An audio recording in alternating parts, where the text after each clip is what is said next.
This is The Wellness Debate with your host, Woz. Are you confused by health and wellness and don't know what you should be doing to live a long, healthy life? Well, we're here to sort through the truth, myths, and choices to make your journey a little smoother. We'll give you real guidance on your well-being, share both sides of the story, and leave the decision in your hands. So sit back, get comfortable, and let's explore the world of wellness together. Hi, and thank you for joining me again today for another interesting chat about wellness. My guest today is Jeanie McClymont, naturopath and founder of Good Mix and developer of healthy, functional, convenience food products. Jeanie studied naturopathy, homeopathy, and bodywork straight out of school. She's currently working part-time in the food business and part-time in bodywork. Hey, Jeanie, thanks for joining me. How are you today? Hey, I'm great. And thanks for having me on. Good to chat. It's my pleasure. I'm looking forward to our chat. Now, a lot of people don't know, or a lot of my listeners probably may not know your story, but I'll just tell them the bit that I know, that we met about 10 years ago. You were standing behind market tables at Broadbeach, and I was looking at that time in my life for healthier food options. Came across your market stall and your table was loaded with healthy options for me. Back then, Blend 11 breakfast mix, used to be pond water, but now aloe and greens, a green powder, and also the chocolate protein ball mix. And I can tell listeners I still use those products today. I've had my green drink this morning. Brekkie mix will either be with yogurt or go in a smoothie shortly.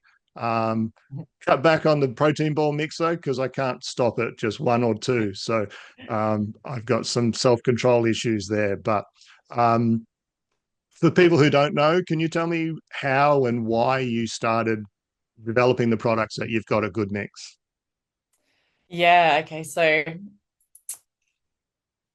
I was always I worked in pharmacy and health food stores as a naturopath, helping people make better food choices and choosing supplements and that sort of thing. So I was always making recipes and sharing recipes with people. And one day we just ran out of stock in one of the bulk food bins that you scoop your breakfast blend out of. So we had nothing to put in there. And I was like, perfect opportunity. Can I please make something that's proper healthy, not, like the pretend healthy breakfast blends that we had? So that's how Blend 11 got started. I just made what I wanted to eat for breakfast and what I wanted to put in my kids, smoothies and yogurt at home. So it started to get really good feedback from a lot of customers, and they were sort of saying, my God, I've never been regular before in my life. This is, helping me so much. And so I kind of started listening to that. And then I had a new boyfriend at the time who sort of said, if this is your product and it's getting such good feedback, this needs to become, this could be a business.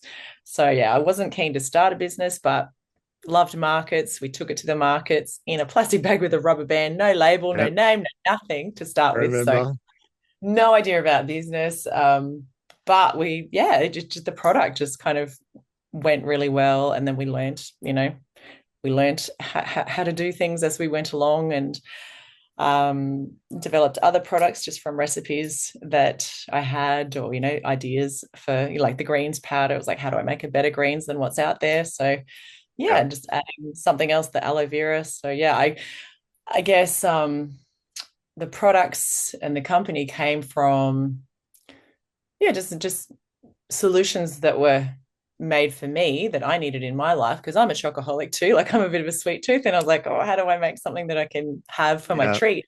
It's nutritious, guilt-free. But it is a bit addictive, and I'm also have to watch myself with the ball mix. So you're not alone there.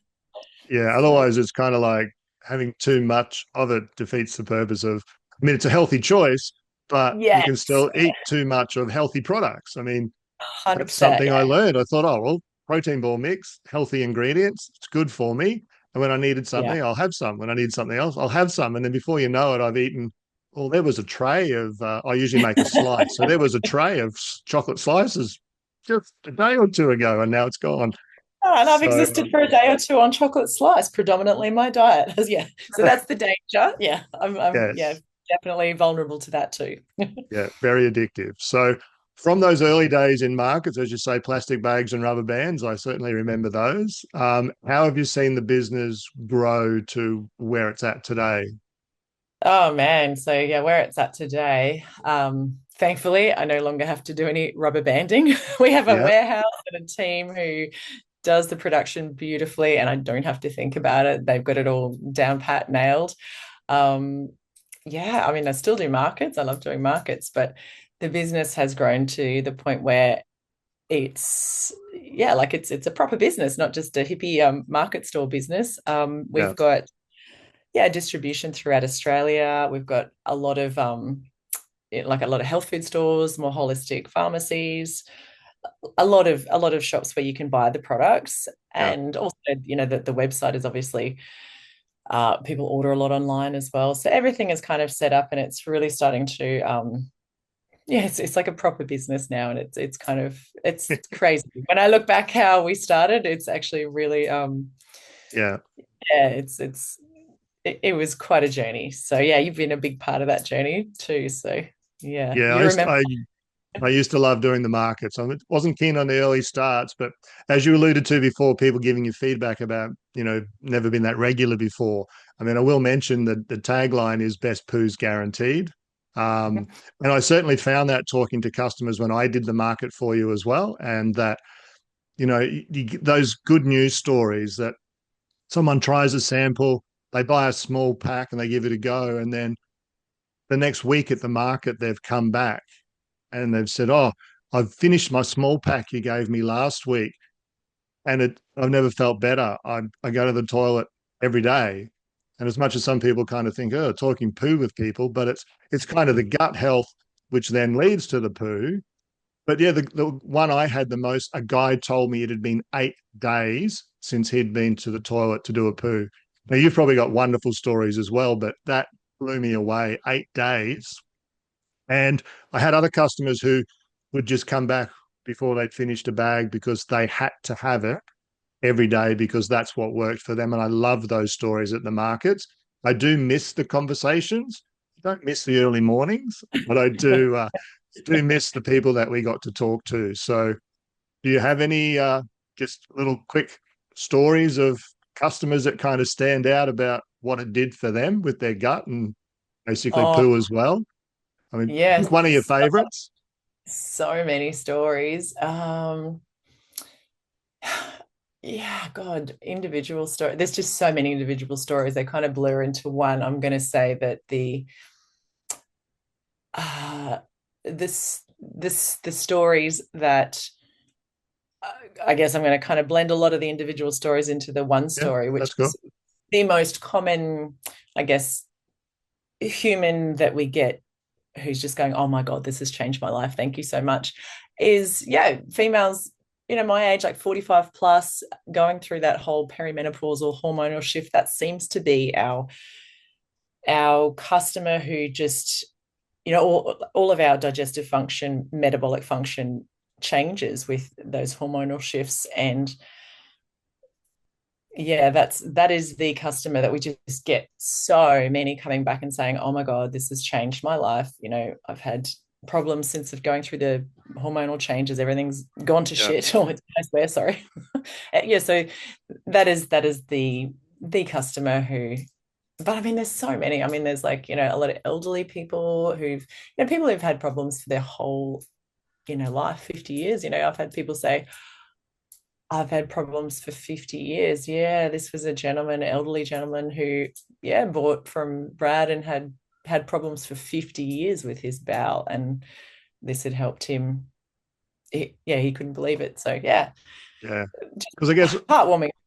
Yeah. yeah, I found a lot of people say I've been on medication or I've tried all the different medications that they tell me. I've tried all the fruits and everything else that they say can have this effect, and they don't find anything as successful until they've had, particularly the blend 11.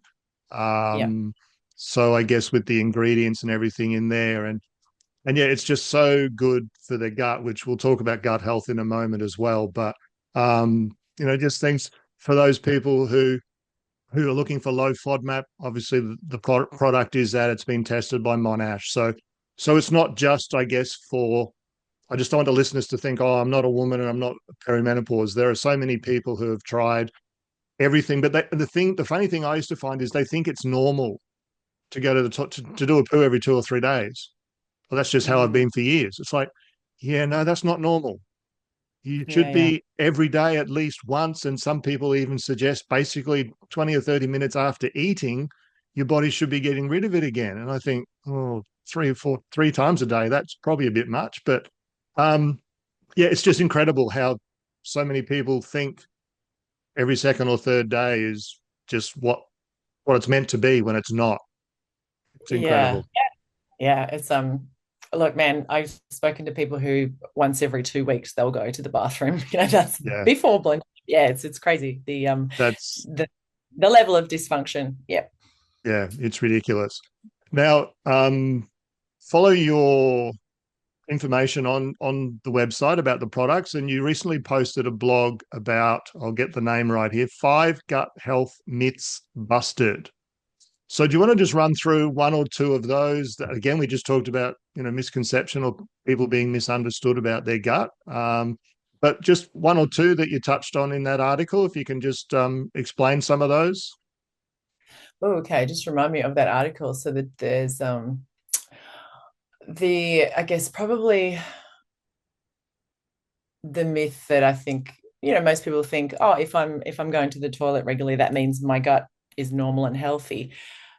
It's not just that. I mean, you can be I mean, that's a really good sign. If you're pooing normally and comfortably and easily, that's a big tick, but it doesn't necessarily mean that there's nothing going on in your bowel that could be addressed. So um that's a big one. So a lot of people think, oh, there's nothing wrong with my bowel because I poo regularly. It's like, no, you can have things happening in there that may not manifest as poo problems. You might be feeling things like that you feel are unrelated. So brain fog is a big one, immune dysfunction. So you could be having, frequent colds and flus, or you could be taking longer to get better from those things.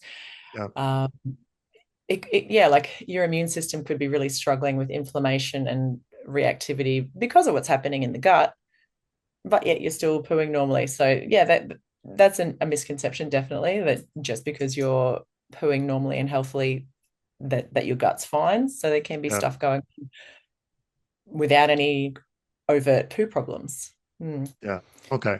So the poor gut health can usually lead to increased inflammation and potentially disease.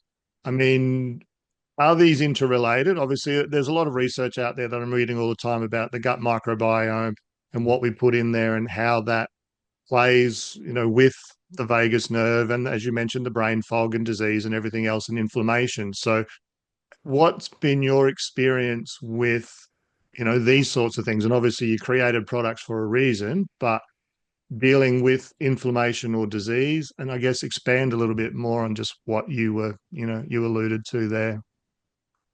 Yeah, so I I kind of like to think about, if here's an analogy. So if you think about yourself as a pot plant and your gut is kind of like the soil or the potting mix that you're growing from. Yep. So if you've got a wilted, unhappy looking pot plant sitting in a pot, one of the first things that you'll do is go, oh, maybe I need to change the potting mix. And so, as it relates to our gut, that would be, oh, okay, I've got a wilted, unhappy, not healthy human being. Let's try and change the gut. Let's see what's happening in the gut. So Yeah. when you've got a gut that's out of whack or not functioning well, you'll have, basically, it's that gut lining that's really super crucial to your health, because that's the interface between your body and the outside world. But like your skin is kind of like the Yeah. barrier between the outside world and your body. So it's Yeah. protective. It's keeping things inside, but it's also keeping things out. So Yep. think of yourself like a hollow tube, like a straw or a pipe. And this is the skin, your gastrointestinal mucosa, going through the inside, and it's all wiggly, through your intestines and your bowel. It's not all straight, but yeah, Yeah. you've got like this other skin, so epithelial cells. So you can have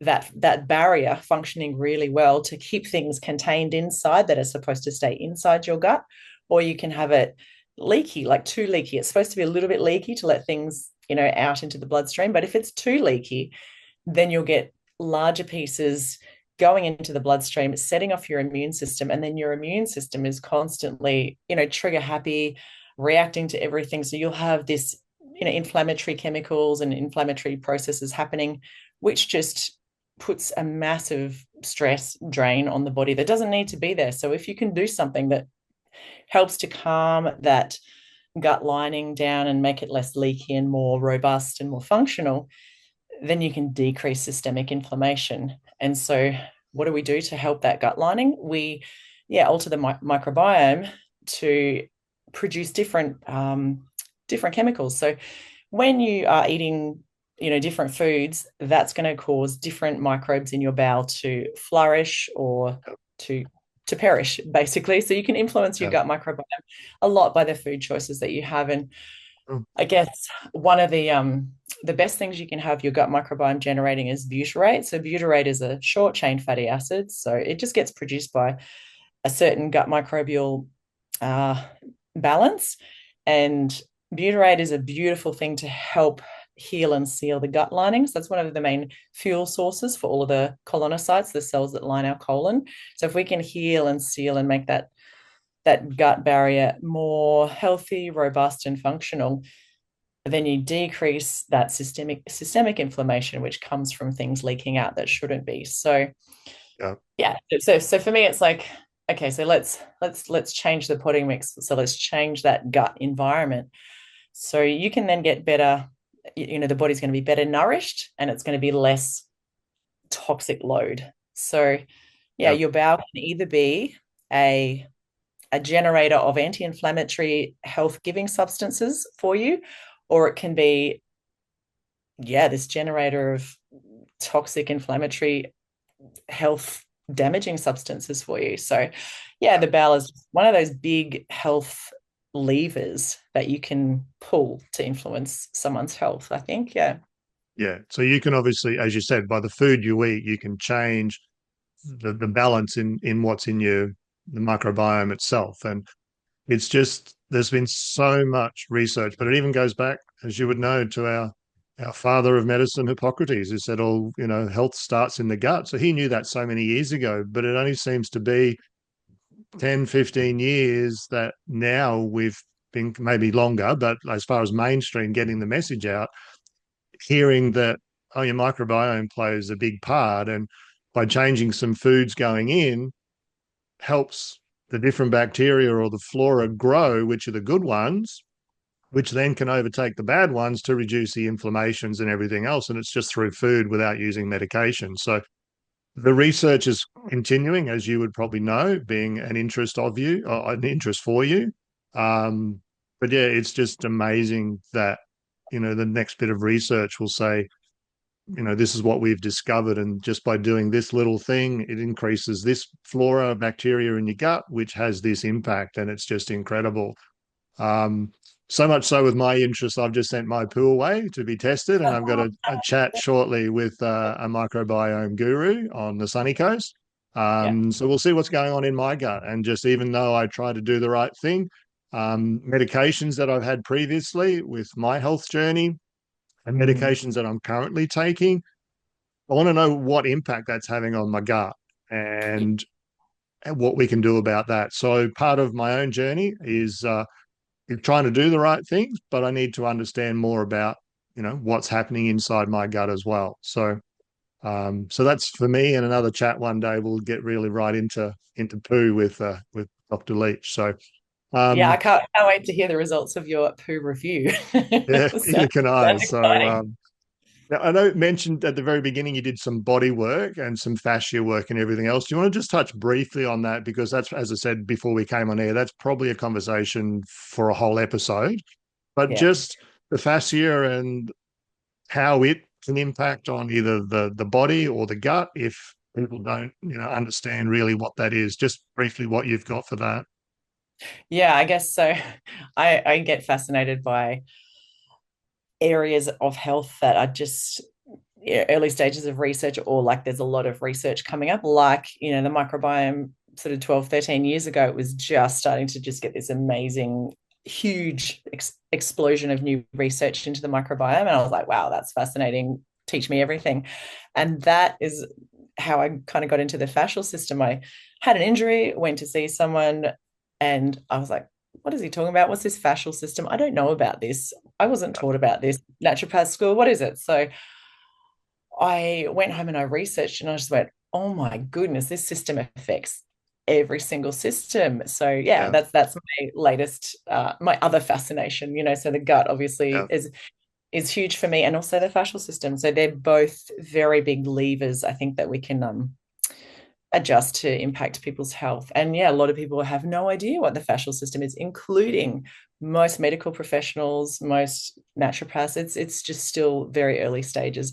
Body workers, so people who are in the massage body work industry, that's who knows about it. And I think if you look at acupuncture didn't actually realize what they're doing, but they are influencing the fascial system. So massage, acupuncture, any of those therapies where we're playing with the body tissue, that's Yeah. influencing our fascial system. And fascia and the gut have a huge connection. If your gut is out of balance, and you'll get all that inflammatory stuff happening, that all kind of sits in your fascial system, in the fluid that we're, all our cells are surrounded by, and it impacts how tight and how stiff and how things flow in our lymphatic system, how much our body can deal with inflammation and toxicity. So yeah, working gut and fascia, I love that combination. Yeah.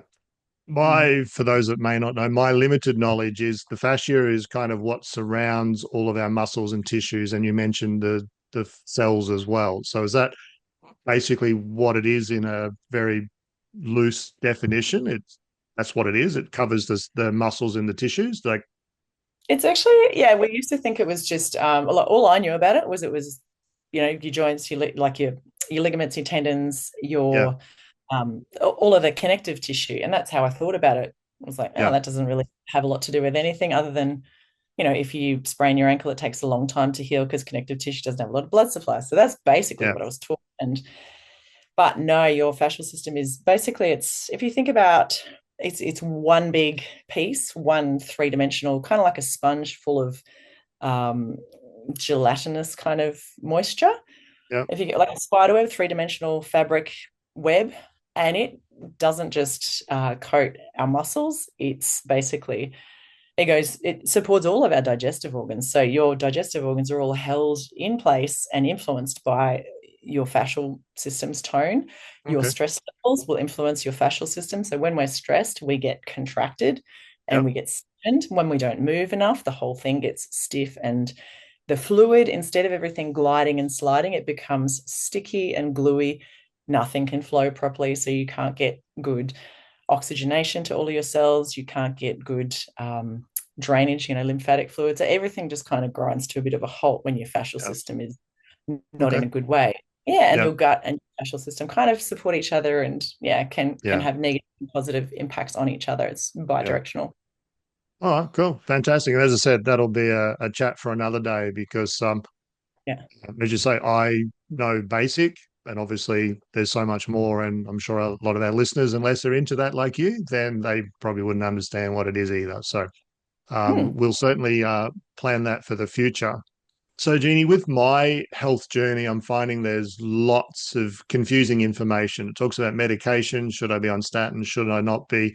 But even the food, should I eat carnivore? Should I eat vegan? More plant-based? Do I eat eggs, butter, fats? There's so much confusing information. I've always found that the best diet for me or the best diet that works is the best diet for me. And what I eat today may not be the same tomorrow, but and just because I eat a certain way doesn't mean it's going to help you because your body's different. And that's the beauty, that all of our bodies are so different. And just because someone says eat carnivore, it's what you should be doing, doesn't mean it's going to work for me. So, in your experience and years in the health industry, what's your kind of food philosophy and how do you fuel your body? Yeah, okay. So I have spent enough time in the health industry, reading all the things, listening to all the speakers, talking to, people I know, influencers, all that sort of thing about food and diet. And what I've come to realize is that humans just want to believe in something, that they're doing the right thing. And like, we create these systems, ways of eating that, like, we don't know. If you can speak to anyone, like, you can listen to a speaker on the carnivore diet and think, oh my God, they've got it nailed. This is the way to eat for everyone. And then you can listen to a vegan and you can go, my God, it just depends on how convincing and what your state of health is and your diet has been. Because if you've been eating a certain way for a while and you're not in a great state of health, you think, man, I need to change something. Any change, usually if any big change, is going to yield some change in your health. So you've got all these people going on a diet and they see these amazing results because they've made a change. So yes, they're going to get a change, but it doesn't necessarily mean that that short-term change translates into long-term, this is the best way for me and every other human being to eat forever. So yeah, I think humans have evolved and survived and thrived in many different parts of the world on many different diets. And I just don't think we know what is the best diet. And I think it's going to vary depending on your genetics, depending on your life stage and what you do in your life. It's going to be different for everyone. And I think the main thing with all of these diets, like all of these diets, they're probably going to be better for you than just eating the standard, I don't think about what food goes into my mouth kind of diet. Because when you start to go on one of these diets, you're going to become more conscious about, what food you're putting in. So you're going to get rid of most of the big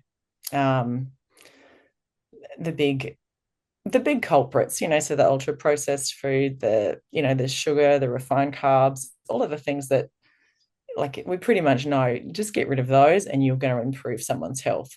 So all of those diets will do that. So awesome. If you've got a diet that feels good, that's like, yep, that's something that I can stick to and it feels good for me to give myself some guidelines and boundaries to stick within, then you just observe how you feel, how you're going on it. Are there positive changes happening?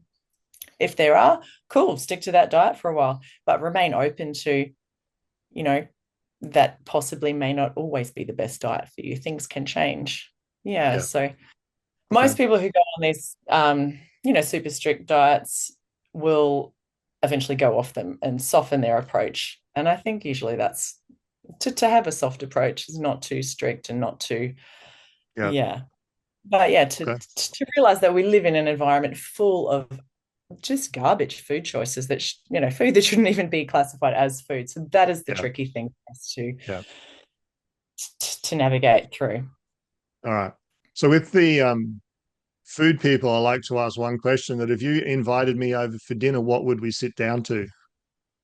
Oh, at the moment, see, it changes for me. At the moment, at the moment, I'd probably sit down to. Well, I've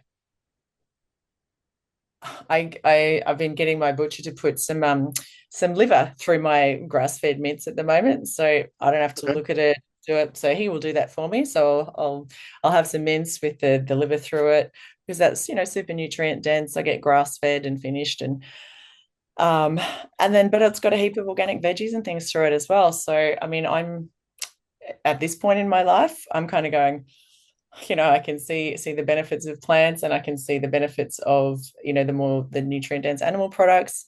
Let's just make it as natural and good quality as possible, organic way possible. And for me, it feels good to have both the animal and the plant foods. And I think if you look at, historically, most humans live like that, with, like a balance of, they've got, the protein, the dense, the super nourishing aspects to the animal foods, and then they've got the plant foods as well, the more cleansing, the more hydrating, the more all those plant nutrients as well. So there's, in every food you can choose, there's positives and there's negatives, just like everything in life. So someone can stand there and demonize sweet potato or beetroot or seeds, whatever, and someone can stand there and say, oh, well, meat is no good either. But I think you can't just break everything down into the tiny micro elements. Yeah.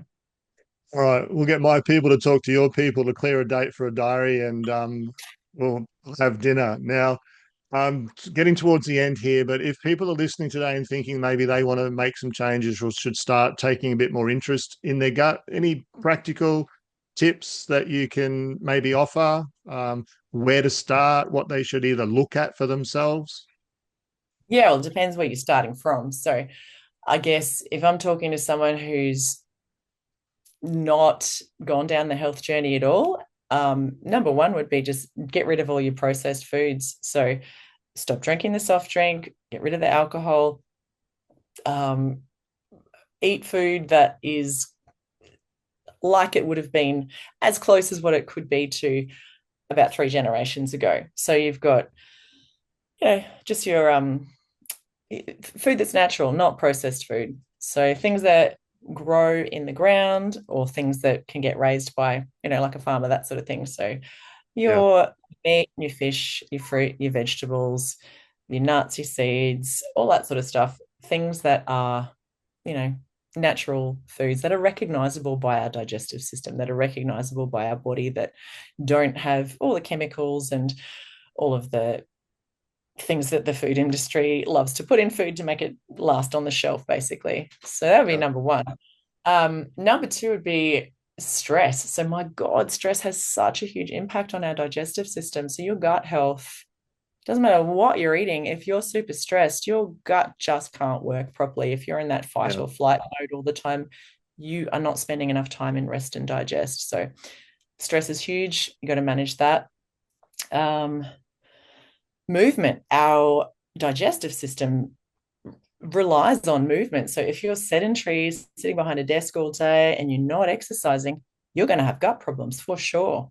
Yeah, so movement is key, critical. If you're not moving, start moving. Yeah. And hydration. Hydration is just basic 101, but we so forget all the basic things. That's just keep hydrated, drink water. So you've got your Zazen there behind you. I've got one on my kitchen bench as well, which I absolutely love, and certainly is my go-to for hydration. So it's great to have, and I can say good to see that there.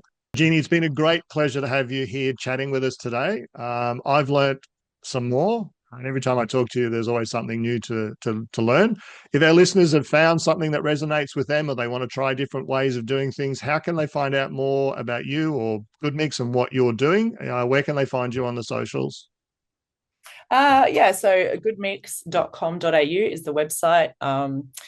We're on, you'll find through the website, you'll find the Instagram, the Facebook, where we're on all the socials. So just look up, goodmix.com.au, and you can go from there. Yeah, I'd certainly suggest as well for people, there's lots of blogs on there on different types of topics. And that's why, as I said, we caught up on this one because of the one you posted recently, but there's always lots of useful information in the blogs that you put out. So that's a good place for people to start and just get a feel for the information that's out there and something that may work for them. So once again, it's been a pleasure to have you on. I look forward to mince with liver and vegetables for dinner. And it's been a pleasure. Thank you so much. Have a great day. Great to chat, Was. Thank you so much. My pleasure. Thanks for tuning in. You've been listening to The Wellness Debate. Truth, myths, choices, where we explore both sides of health to help you make informed decisions. If you found this episode helpful, hit subscribe so you'll always catch the latest conversations, and leave us a review to let us know how we're doing. Until next time, take care of yourself and keep searching for your own path to wellness.